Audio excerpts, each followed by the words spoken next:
Hello po mga Aris. Ito po ang ganap sa inyo sa June 16 hanggang June 30. Ito po ay kalahating buwan ng June. Paalaala po na ito po ay general reading at hindi po ito personal reading mga Aris. So simulan na po natin. Huwag na tayo magpaligoy-ligoy pa. Ano ang ganap sa mga Aris sa kalahating buwan ng June? Ganap sa mga Aris sa June 16 hanggang June 30. Ano ang ganap sa mga Aris sa June 16 hanggang June 30?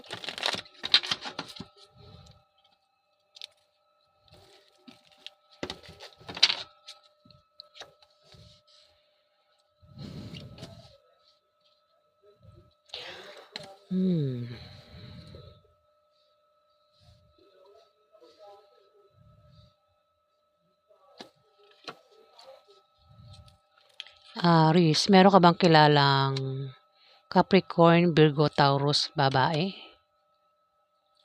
Maaaring yan ay asawa mo, nanay mo, ate mo, ante mo, biyanan mo, kung sino pa yan. Pwedeng kaibigan mo, pwedeng ex mo, Aris.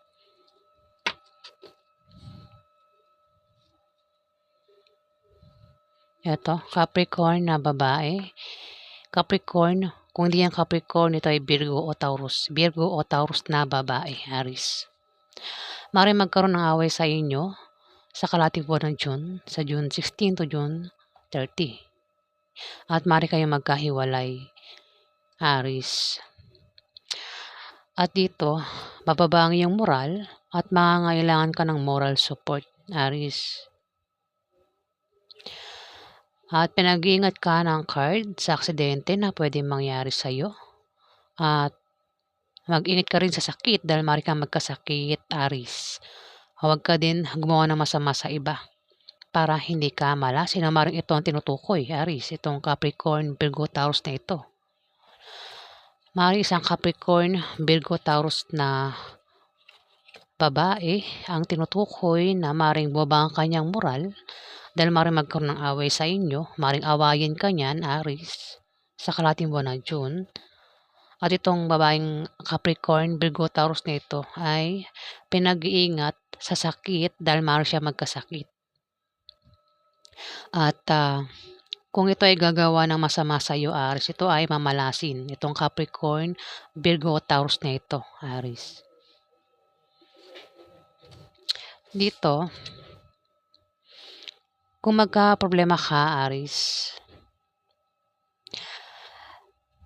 nandiyan lang ang magkakaroon ka ng mga bagong kaibigan na tutulong sa iyo at magtatanggol sa iyo, Aris. Ayan, kung magka-problema ka sa trabaho mo o sa negosyo mo, huwag kang mag-alala dahil may tutulong sa iyo at magtatanggol sa iyo. Kapag nailagay ka sa alanganing sitwasyon, Aris, o kung ano man yung problemang darating sa iyo, Aris. Dito, magkakaroon ka ng maliit na pagbabagong mararanasan, Aris. Yan ay mga improvements na manggagaling sa trabaho mo o sa pakikipagrelasyon mo, Aris. Pakikipagrelasyon, ayan. Pwedeng good or bad. Mukhang bad, Aris. Kasi dito magkakaroon ng away, papaaway ka, Aris. Ayan. Magkakaroon ng away, Aris, sa inyo ng karelasyon mo. O kung sino man makakaaway mo rito. At mag-ingat ka sa iyong pagsasalita nang makaiwas ka sa malalang argumento at nang hindi na lumakit lumala ang away. At maiwasan nyo ang demandahan o barangayan, Aris, ng tao makakaaway mo. Dito magkakaproblema ka nga. Magkakaproblema ka sa bahay mo, sa pamilya mo, gastusin araw-araw, utang na hindi mabayaran, problema sa anak, Aris. Ayan. Ito ay pangkalahatang problema at apektado ka sa problemang ito, Aris. Sa kalahating buwan ng June, Aris. Dito, may darating sa'yo dito na masamang balita na ipag-aalala mo.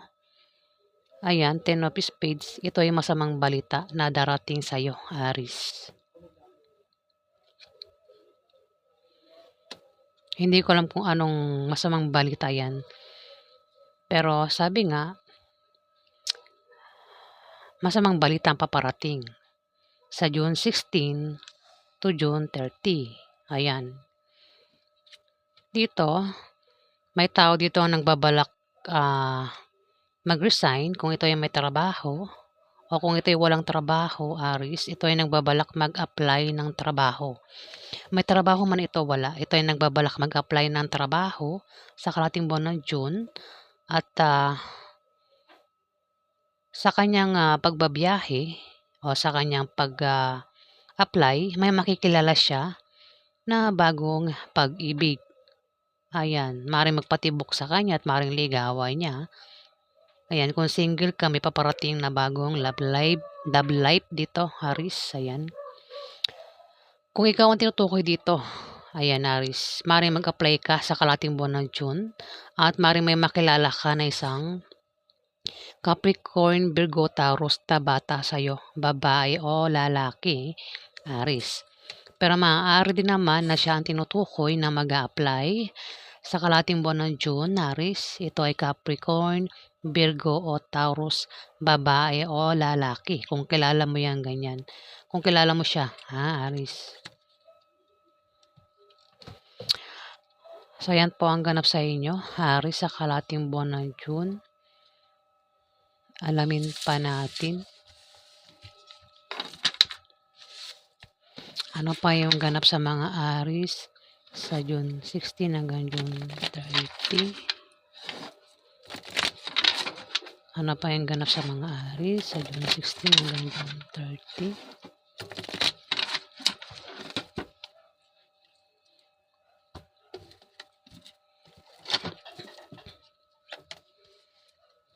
Meron kang pag-travel, Aris.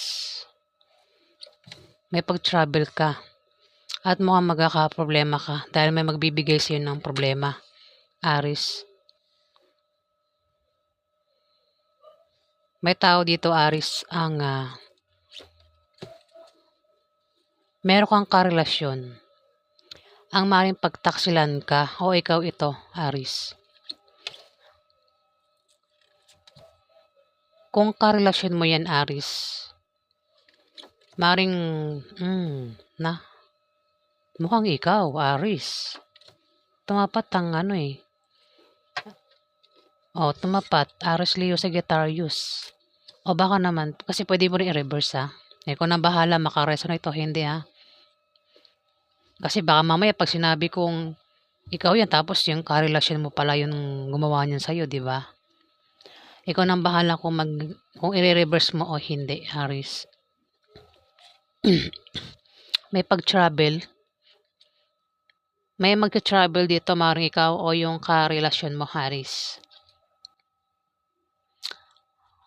Mukhang ang dahilan ng pag-travel ay maaaring nakabili ng bagong bahay o dahil sa bagong business deal o dahil sa business o meron tong papasyalang lugar, merong pupuntahan na maaaring kaibigan niya, karelasyon niya o kamag-anak niya, pwedeng kasama niya sa trabaho niya.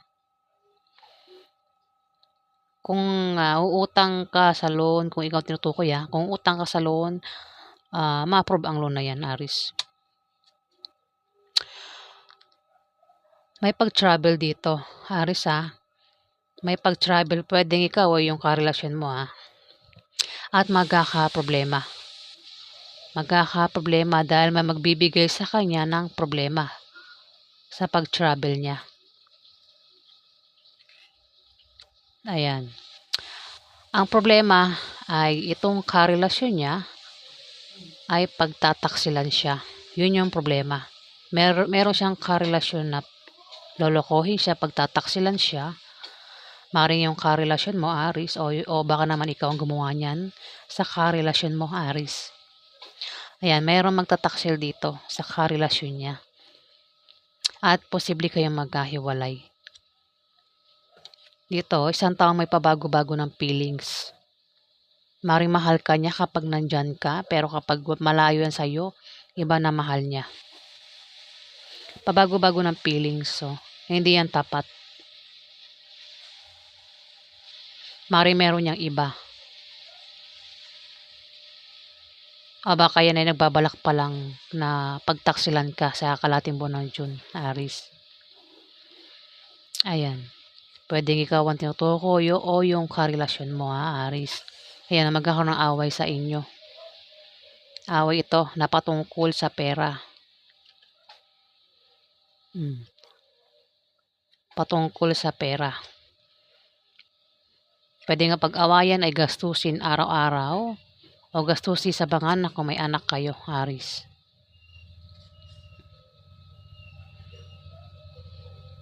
Pwede yung makaaway mo ay yung asawa mo na rito. Ayan. Kung yan ay gastusin sa mga anak o pag-aaral ng mga anak yan, maring asawa mo na yung makaaway mo dyan patungkol sa pera. Dito, kung meron kang kahilingan at pangarap sa buhay, yan ay magkakatotoo, Aris, at matutupad yan sa kalating buwan ng June. Dito, kung meron kang negosyo, may paglago sa negosyo mo, kung meron kang trabaho, maaari kang ma-promote o dagdagan yung sahod mo, maaari din naman na Aris na may buntis dito. Maaaring ikaw, Aris, ay buntis. Baka buntis ka at magsisilang ka ng sanggol sa kalating buwan ng June. O baka naman buntis ka lang, hindi ka pa magsisilang ng sanggol. O kung hindi naman ay, kung hindi ka buntis, maaaring asawa mo, baka lalaki kang Aris, yung asawa mo buntis. Kung hindi naman, maaaring may buntis sa pamilya nyo, pwedeng anak mo, pwedeng sa kamag-anak, basta may buntis dito. Kung may buntis Pero kung walang buntis, ito yung pagsilang ng proyekto. Kung meron kang ginagawang proyekto, Aris, proyekto, produkto, kung ano man yung ginagawa mo na patungkol sa pera, kung meron kang negosyo, ayan, maganda yung ibubunga. Maganda yung resulta. Kung ano man yan na patungkol sa kaperahan, Aris. Pero kung ito'y sa pag-ibig, may tao dito ang buntis, Aris. Pwedeng karelasyon mo o ikaw. Maaari din naman na ikaw ay mabuntis o makabuntis ka sa kalating buwan ng June, Aris. Ikaw nga ito, isa kang babaeng Aris. Kung hindi ito Aris, ito ay Leo o Sagittarius. Babae. Ang maaaring magtaksil sa kalating buwan ng June, pwede nga na buntis na o mabubuntis pa lang. Ayan, pwede ikaw yan, Aris. Kung hindi ikaw yan, pwede ito yung Leo o Sagittarius na babae. Baka kapareho mo lang din ng zodiac sign. Same kayo ng Aris. Dito, may tao mamimili. Hirap itong pumili kung sino sa dalawang karelasyon niya ang pipiliin niya o dalawang minamahal niya ang pipiliin niya. Ayan, booking na nga dalawa nga yung karelasyon niya, Aris. Pwedeng ikaw ang tinutukoy o yung karelasyon mo. Ayan, magkakaroon ng away. Meron nga siyang third party. Patungkol sa love life.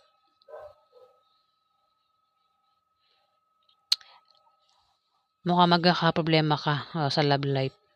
Ayan, Aris. So, ayan po ang ganap sa inyo. Alamin natin yung outcome sa mga Aris. Ano po yung outcome sa mga Aris?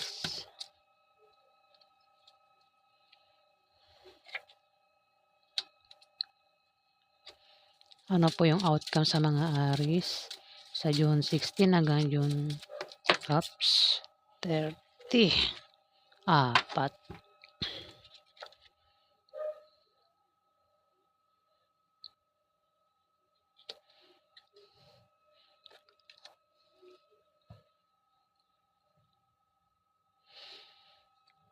May tao dito, Aris, ang kung magkakaproblema siya, may taong tutulong sa kanya. Ayan, mga bagong kaibigan na tutulong sa kanya at magtatanggol sa kanya, Aris. Pwedeng ikaw ang tinutukoy o itong Capricorn, Virgo o Taurus na ito na babae. Dito,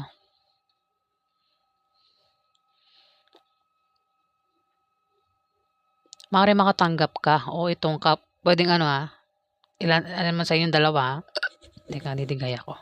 Alin man sa inyong dalawa, Aris, ang maaari makatanggap ng regalo o ikaw yung magregalo. Kung ikaw tinutukoy, maaari makatanggap ka ng regalo o ikaw yung magregalo sa isang Capricorn, Virgo o Taurus.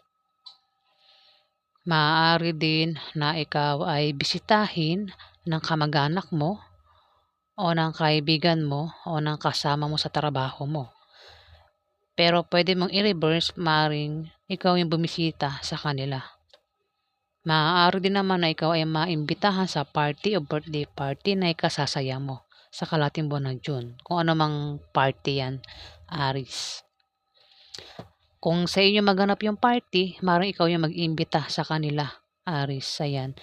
Maaaring tinutukoy ko ikaw o itong Capricorn, Virgo, Taurus na babae, Aris. May sumunod ditong kasi apat yung tumalsik. Ayan o. Lalaking Scorpio, Pisces o Cancer ang zodiac sign. Maaari siya mag-imbita sa'yo, Aris, kung ikaw yung tinutukoy. Maaari siya naman na magbumisita sa'yo. Ayan, isang Scorpio, Pisces o Cancer, lalaki. Pwede mo reverse ha? Ayan, Aris. Kung nabahala kung mag-reverse mo o hindi. Ayan, may pag-travel ka. Sumunod may pag-travel ka nga rito. Ayan. Mukhang maimbitahan ka, Aris. Maaaring sa party, birthday party, sa kalating buwan ng June. Ayan po ang ganap sa inyo, mga Aris. Maraming salamat po sa mga nag-like, nag-comment at nag-subscribe. Sa hindi pa po nakapag-subscribe, paki-hit na lang po ang subscribe button, mga Aris.